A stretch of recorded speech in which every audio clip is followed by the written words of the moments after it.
शांती शांती शांती. प्रिय श्रोत्यांनो, नमस्कार. आज आपण प्रवेश करतो आहोत त्या दिव्य ज्ञान परंपरेत जिच्या मंत्रांनी हजारो वर्षे भारतीय संस्कृतीला एक योग्य ती दिशा दिली. आपला आजचा विषय आहे यजुर्वेद. कर्म, यज्ञ, शिस्त आणि कर्तव्य यांचा वेद. यजुर्वेद म्हणजे केवळ ग्रंथ नाही, तो आहे जगण्याची पद्धत, विचार करण्याची दिशा आणि कर्मयोगाची महान परंपरा. मित्रांनो, आजच्या कार्यक्रमात आपण जाणून घेऊ यजुर्वेद म्हणजे नेमकं काय, त्याची उत्पत्ती कशी झाली, कृष्ण व शुक्ल यजुर्वेद काय आहेत, यज्ञ म्हणजे नेमकं काय, मंत्रांचा अर्थ काय, आजच्या आयुष्यात या यजुर्वेदाचं खरं स्थान काही आहे की नाही. चला आपण या ज्ञान प्रवासाला सुरुवात करूया. पण सुरुवात करण्याआधी जर आपण आमच्या चॅनलवरती नवीन असाल तर चॅनल सबस्क्राईब करा आणि बेल आयकॉन दाबा, म्हणजे अशाच माहितीपूर्ण व्हिडिओंची नोटिफिकेशन आपल्याला वेळेवर मिळत राहील. चला तर मग सुरू करूया आजचा प्रवास मराठी ऑडिओ पॉडकास्टर सोबत. पाहूयात भाग प्रथम, वेदांची ओळख आणि यजुर्वेदाचे स्थान. भारतीय परंपरेत 4 वेद मानले गेले आहेत. पहिला वेद म्हणजे ऋग्वेद, दुसरा म्हणजे यजुर्वेद, तिसरा म्हणजे सामवेद आणि चौथा अथर्ववेद. यापैकी यजुर्वेदाला म्हणतात कर्माचा वेद, the Veda of your actions. Rigveda मंत्र सांगतो, सामवेद त्याचे गायन शिकवतो, परंतु यजुर्वेद शिकवतो की नेमकं जगायचं कसं, कसा यज्ञ करायचा आणि कर्तव्य कसं पार पाडायचं. मित्रांनो, यजुर्वेदात यज्ञ, होम, संकल्प, आहुती, शिस्त, नियम यांचे अत्यंत सविस्तर वर्णन केलेले आहे. पाहूयात भाग 2, यजुर्वेदाची रचना आणि शाखा. मित्रांनो, यजुर्वेद 2 प्रमुख प्रकारांमध्ये आढळतो. पहिला प्रकार कृष्ण यजुर्वेद आणि दुसरा प्रकार म्हणजे शुक्ल यजुर्वेद. कृष्ण यजुर्वेदात मंत्र आणि त्याचे स्पष्टीकरण सर्व काही एकत्र मिसळलेलं दिलेलं आहे. शुक्ल यजुर्वेदात मंत्र आणि ब्राह्मण ग्रंथ स्वतंत्र आहेत. यजुर्वेदाशी संबंधित काही प्रमुख शाखा आहेत, त्या तैत्तिरीय संहिता, वाजसनेय संहिता, काठक आणि मैत्रायणी. प्राचीन गुरुकुल परंपरेत या शाखा परंपरेने मुखोद्गत केल्या जात होत्या.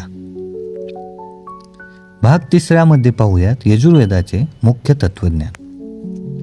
मित्रांनो, यजुर्वेद असे सांगतो की जीवन म्हणजे यज्ञ आहे. यातील प्रत्येक श्वास म्हणजे यज्ञात दिलेली आहुती आहे. प्रत्येक कर्म म्हणजे तुम्ही अर्पण करता. थोडक्यात यजुर्वेदाचा सार असा आहे की कर्तव्य कर, पण फलाची अपेक्षा करू नको. हेच पुढे भगवद्गीतेत श्रीकृष्णांनी सांगितलेला कर्मयोग म्हणून पुढे आले.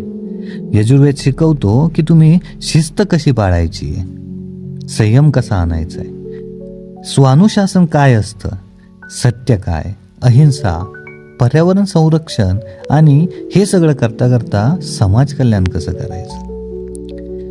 मित्रांनो, पाहूयात भाग 4, यज्ञ म्हणजे नेमकं काय.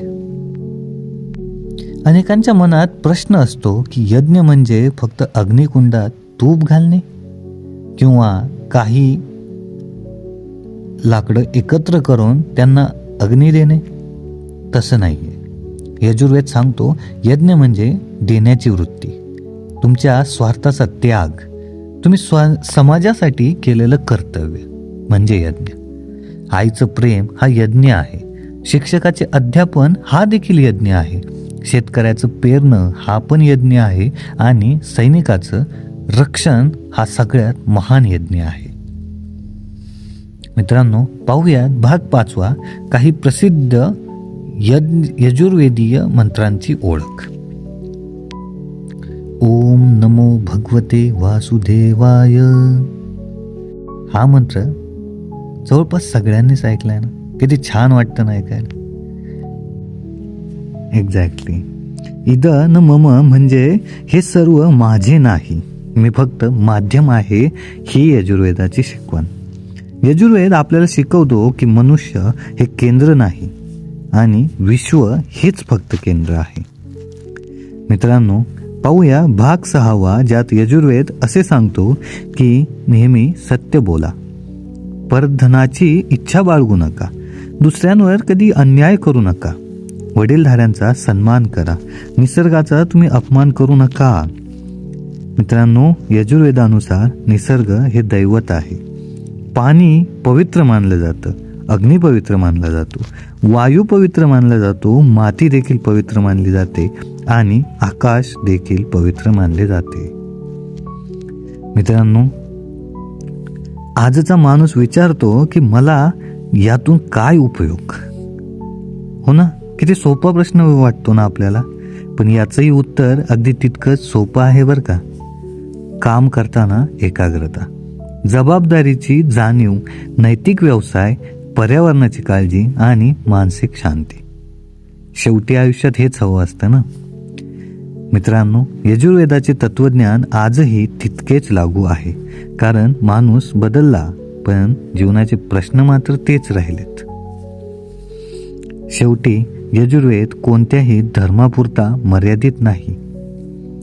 तो सांगतो मानवता हीच सर्वोच्च पूजा, सेवा हीच सर्वोच्च आहुती आणि दया हीच सर्वात मोठी शक्ती. प्रिय श्रोत्यांनो, यजुर्वेद आपल्याला सांगतो की कर्म करा, कर्म निस्वार्थ करा आणि कर्माला पूजा समजा.